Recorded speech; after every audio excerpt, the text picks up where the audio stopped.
You okay there, mister? You need me to move? Move. Am I sitting in the wrong place? Excuse me? I didn't mean any offense, sir. Please. I don't get your meaning. I'm very sorry, sir. You have yourself a fine day, and I apologize for any offense I may have inadvertently caused. What are you drinking, mister? Nothing, sir. Nothing at all. Why are you acting so strange? I don't mean to. I'm sorry for any offense. How could you have offended me? I have no idea. Arthur Morgan, the protagonist of Red Dead Redemption 2, is not a bigot. Lenny is to him a little brother, Tilly a little sister, and Charles a comrade by blood, all of whom he treats like any other without any prejudice. Neither does he display disdain for the homosexual members of the camp, nor mistreatment of the female company. His stranger missions show off his ideology. He harbors disgust towards a former slave owner, offers a helping hand during a feminist rally, and displays a ready to befriend anyone, no matter their sexuality, appearance, background, and quite frankly said, their weirdness. So Arthur nourishes a not just for the time, but also for today's standard, progressive and open worldview, which is a big point of contention. Most playing the game would say Arthur's progressive stance is unrealistic. I mean, during his time, during the 1800s, from the day you were born, you were never taught the difference between a man and an animal. Instead, you were taught the difference between man, animal, woman, and Negro. And this is the time that Arthur grew up in. This is the environment he was influenced by. So by most players' conclusion, Arthur's progressive nature ought to be a shoehorn. This is a poor temper rockstar to make him more likable, and a realistic version of Arthur would be a bigot by core, thereby tarnishing this video game PvP's classic with this unrealistic and forced sore thumb. And to be fair and balanced, that's a understandable conclusion to make if you didn't pay attention to the story. As we of course remember, following the death of Arthur's parents, from a young age onwards he was raised by the Vandalin gang, and when we take a closer look at that gang, it features people of marginalized background, people who face oppression, racism, misogyny and more. So when people say Arthur grew up in an environment of racism and bigotry, they stand corrected, but in the wrong way. He didn't grow up with the advocates of bigotry, he grew up with the victims, and over time he was taught by those around him and learned on his own to evade from it. Never was anyone there to even teach him these ideologies, to teach him to hate. In other words, he was never taught to be a racist, and instead taught to be accepting. And even if not, bigotry would have strayed far away from him by natural progression. And to explain, we need to examine bigotry as a whole. Bigotry's entire existence relies on a them versus us world. So people inside and outside our group. With that way of thinking, it distances yourself from this group. And while there are tons of examples to give so you can understand this, I think there's one that really works. You ever been in a friend group and there's like this one dude or girl or whatever, and everyone just doesn't like him, each with their own given reason, a reason which you, frankly, are missing, since you've never once spoken with him before and aren't planning on either, because of what you've been told and taught about him. So now you avoid him, all while the negative image you have of him is reinforced by everyone around you.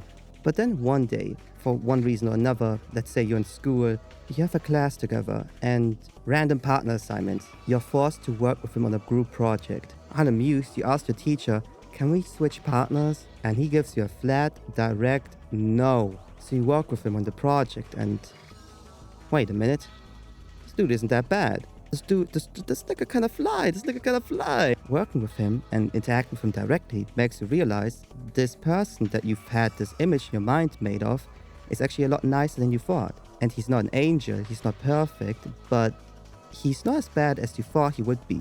What I just described to you is the contact hypothesis. In short, when two groups dislike each other or one group hates the other group, having contact happen between the two groups nurtures acceptance. This hypothesis has been proven right many times. A racist meeting people of different background opens themselves up to those people. Homophobes meeting homosexuals builds a humanizing gaze. And transphobes meeting, befriending, and connecting with trans people transforms their intolerance into acceptance. So, if a bigot beats someone they usually hate, they come to understand and see them as human. Now, this goes for people who never met them, but now imagine you grew up with them. With that group you're supposed to hate.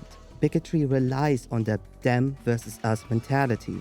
I'm not saying it's impossible that he would turn into a bigot, but it is still possible, but far less likely to develop a bigoted view towards a group of people when you literally grew up with them. So Arthur grew up with an open worldview because what else would it grow up as? How could he even turn racist with those people around him teaching him better? How could he begin to think black people were spiteful and evil when... We all loved you, Miss Tilly. Even them of us with cold hearts. You was the sweetest little thing we ever saw. And the saddest. But let's change the narrative. What if he wasn't taught better?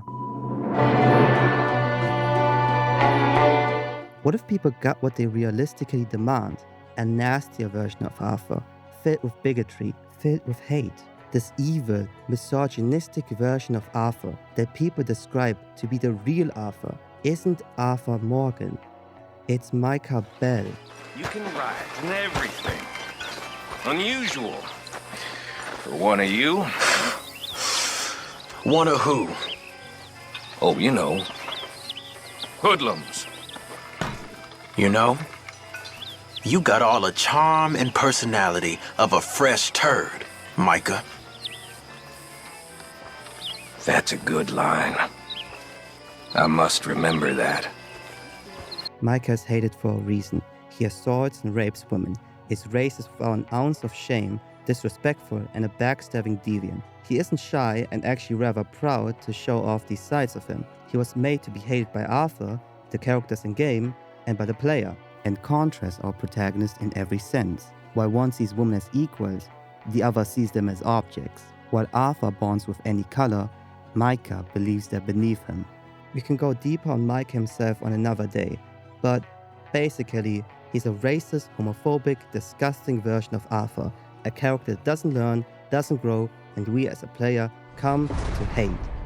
An archetype of a character that should be used sparingly, and in a world where Arthur was just like Micah, not only would Micah lose the spark as a character, but also Arthur. So in a story design perspective, I ask you, do we need another Micah? No, because the contrast between these two is that much more captivating. Don't listen to him, kid. Been trying to get away from fellas like him my whole life. He tries that again, you let me know. Sorry that I'm being so sloppy with my transition over to the next topic, but another aspect I really want to focus on is this.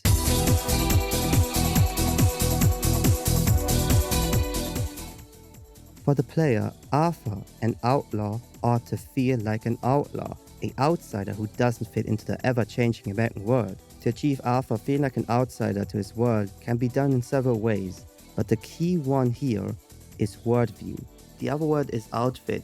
I got this B-roll from a YouTube video, and for some reason they dressed him up like a BBC. If Arthur Morgan were to be a racist, a misogynist, a bigot, he would fit into the world perfectly, becoming a member of the country that wants him and his family extinct, our country that embodies those traits within its structure. The uniqueness of his progressive worldview and open heart is that which emphasizes him as an outsider to a changing but not progressing world. Arthur being progressive is not only serving his role in the game and being true to his background as a character, it's entirely realistic. And if I was honest, Arthur Morgan being anything else would be, simply said, just not be Arthur Morgan. And if you want that, play another game. Thank you for watching. I got a new microphone, that's why I sound different now suddenly.